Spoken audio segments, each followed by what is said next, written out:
have to wake up the unique potential in every child. Waldorf Pedagogic is willing to bring in the 100 years of experience in that field, because we always tried from the beginning to focus on how we really can enable children and young people to find their inner qualities.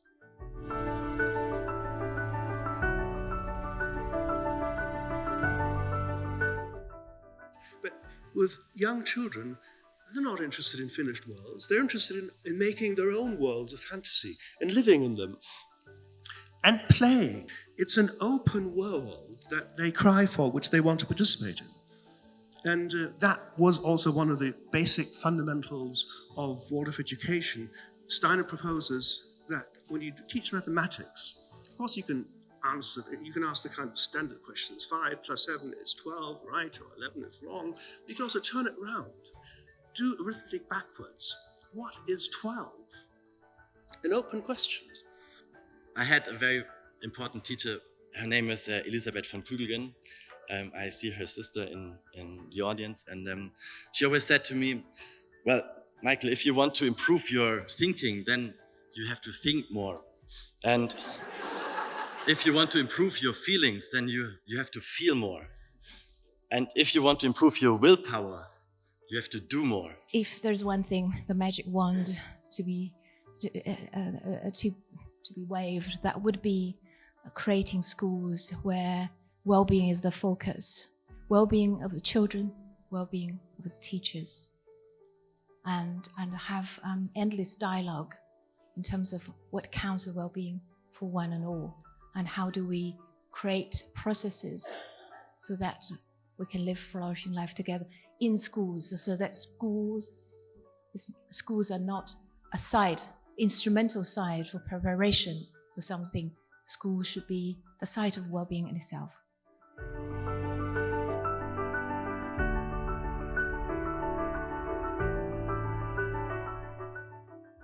The key is for learners, for students, for pupils to achieve sovereignty.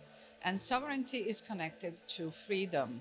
I think at the end of the day, what we all just try to feel like our existence has benefits from certain things. And I think that might be one of the most important things about education, to make you aware of the fact that your existence might change the world. Understanding the world, understanding oneself, understanding what's the own purpose in this world.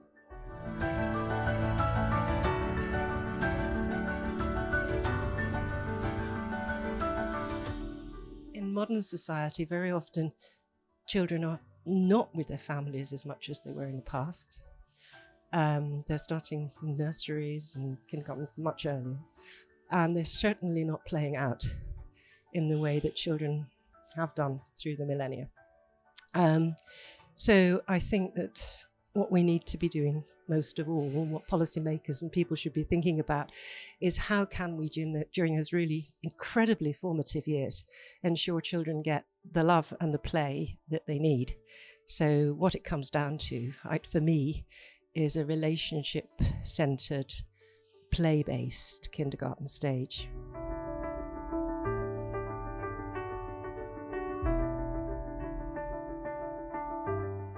School, you have always heterogeneous groups, and you have the quick ones and the loud ones, and you have to create a room for the slower ones so that they can participate to the dialogue.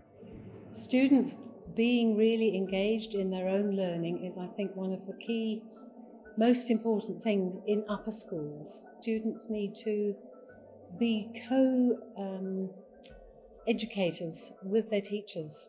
I heard in Germany there's a saying, a Waldorf cinema, and this is a teacher just talking and talking and talking and the students listening. And the feedback we have with the schools I work with is that when the student can be really engaged and have set a course of direction for their learning, then they achieve much better, they're more motivated, and I think this is a very important thing for high schools. I was thinking now, we kind of reached this period in our life. I spoke a little bit about it with the group I was with, but we have access to all these facts and all these, and Google, we spoke about Google earlier, it gives you everything that you need to learn on Google, but applying those facts and applying what you know into doing stuff, into understanding what that fact is and how you got there, what created that fact. And I think we need to realize that we know the facts. The facts are right here, 2 seconds, and you've got every single fact that you know here. But understanding, questioning, knowing what that fact is, I think that is 100% the most important thing in education. Our institute have been working with schools.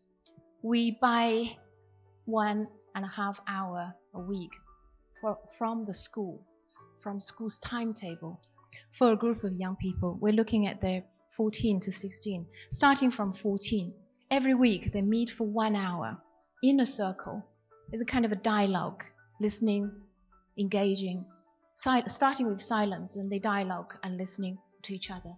And what they talk about is things that matter to them every day, but matter to them here and now, but also matter to them in the future.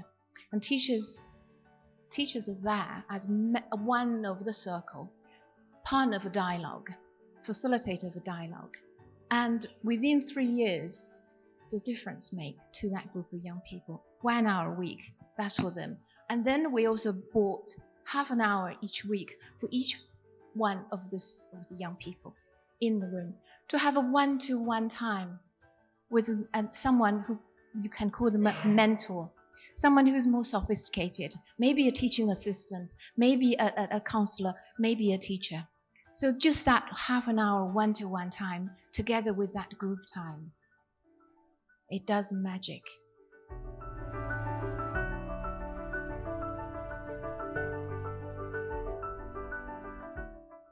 Young teachers have to be enthusiastic about you. Otherwise, you shouldn't go on. If they're not enthusiastic about youth and young people, then what's the point to be a teacher? So they should be very interested in you.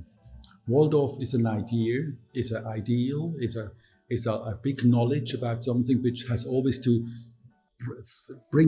find a shape, a form, we can realize it, And we have 2 fixed ideas how it has to be.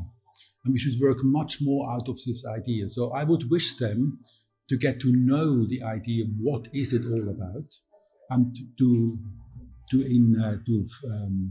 encourage them to be creative.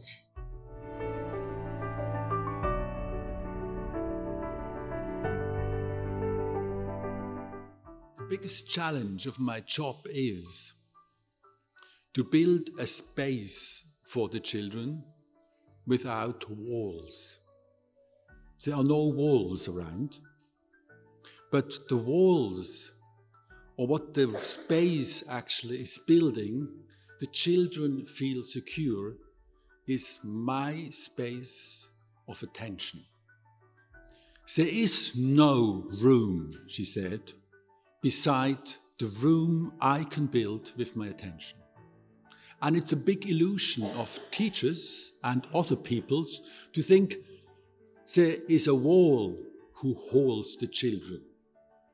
The wall is in fact a hindrance for you to build the attention you have to build to be aware of each of your children.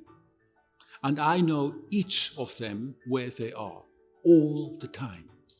And when I forget one of the 32 children, I know now I have to do something. But I don't see them.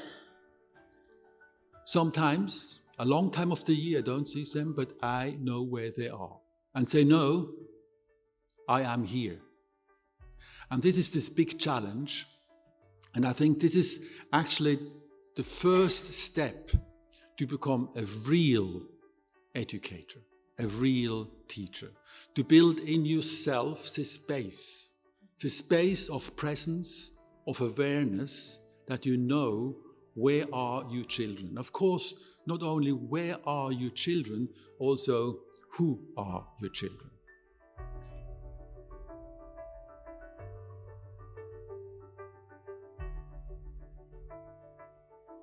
I think Waldorf teachers have a trust from the pupils, have a trust from the parents, and are invested with autonomy, and that brings out the best in your teaching. If teachers feel that they are really trusted and respected in their work, so there is more possibilities for them to be really present, to open, because if they have to be afraid that somebody comes and looks at them and evaluates them and publishes the results, and they are compared to other teachers, to other schools. So I think it's embedded in a human being that we want to be worth trust. If somebody trusts us, we want to do our best.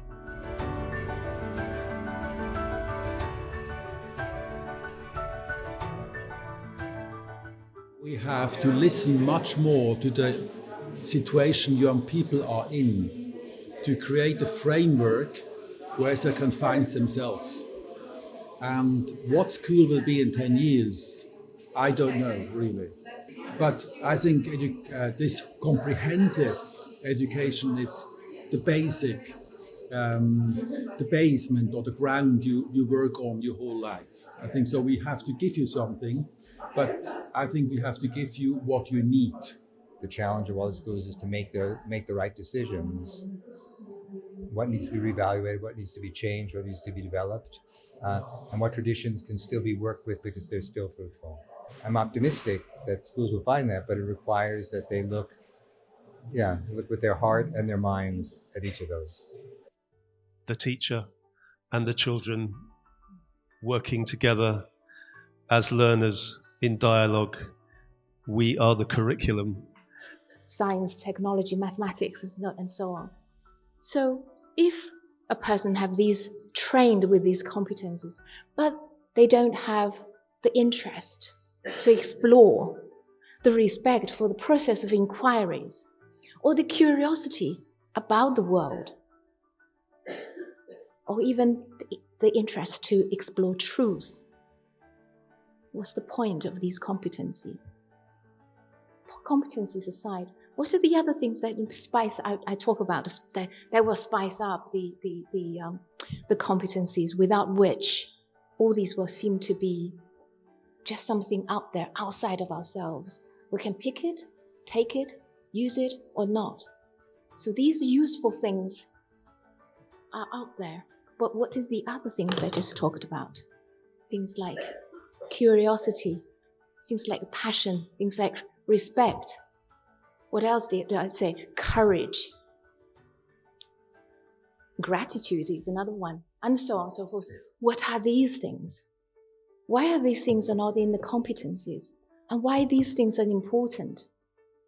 So in some sense, the Steiner education is actually, after 100 years, is more relevant to today's world than ever before. Because these things, in a sense, that is these things that these are the characters or qualities that make us, in Paulo Freire's words, make us more fully human. We do not expect someone be very good in baseball or ice hockey or something without practicing. But we somehow think that there is a miracle that changes our students to active citizens without practicing it inside the school. So I think we should create structures and practices, activities inside the school where our children would be able to practice in a safe environment what it means to be active, express your opinion, negotiate, and do things like that. I always think curriculum as a kind of a combination of a map and a compass. We need something that gives us a direction where we want to go as a nation. And it's a compass because it helps us to understand the environment where we are living at just now and what kind of challenges we have in this moment, in this world. So that's it. That's the role of curriculum.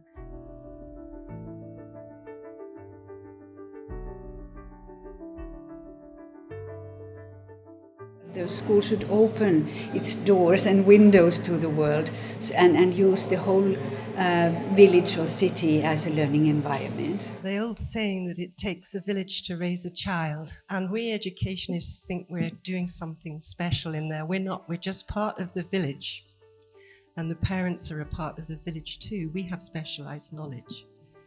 British writers H.G. Wells once said, human history is more and more a race between education and catastrophe.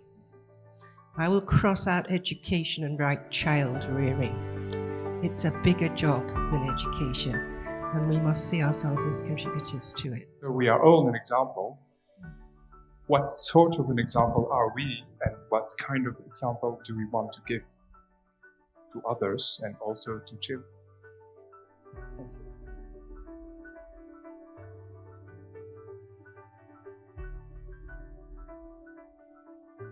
Hearing all these wonderful speeches about Waldorf Steiner pedagogy was very inspiring, and I can't wait to share the expertise and the experiences that I heard today with my colleagues.